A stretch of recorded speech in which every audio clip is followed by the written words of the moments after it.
Retour en France, en quête de sang, c'est aujourd'hui la journée mondiale du don du sang et on en manque cruellement en ce moment. Oui, c'est un tracas supplémentaire dans les hôpitaux où on souffre déjà du manque de personnel et de moyens. À l'approche de l'été, les stocks sont au plus bas, 30 000 poches manquantes au moins. Il faut donc s'adapter en permanence. Reportage au centre hospitalier de Reims où cohabitent l'établissement français du sang et les services de soins. Mathieu Limongi. Si vous ouvrez celui-ci, celui-là il est vide quoi. J'ai 2 racks qui sont réservés, il n'y en a qu'un qui est rempli.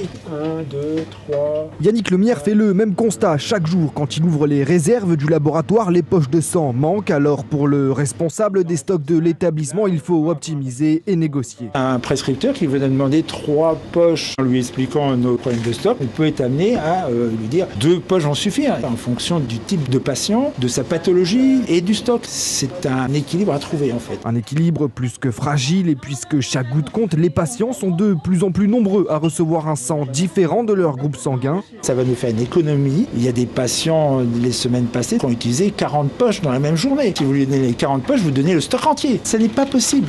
Opération le plus souvent sans risque, mais pas toujours possible selon les groupes sanguins. Parfois, l'intervention peut être reportée. C'est ce qu'observe de plus en plus Deria, technicienne au laboratoire de l'hôpital. Ce genre de groupe, forcément, c'est des groupes hauts. C'est un groupe qui n'est pas très courant chez nous. Quand c'est une opération, on peut se permettre de faire décaler l'intervention, mais quand c'est une maternité ou autre, on fait des recherches dans la région, voire dans la France, pour trouver les poches compatibles. Deria s'inquiète. Elle pourrait bien être amenée à relancer cette alerte générale plusieurs fois dans les semaines à venir. Un reportage signé Mathieu Limongi.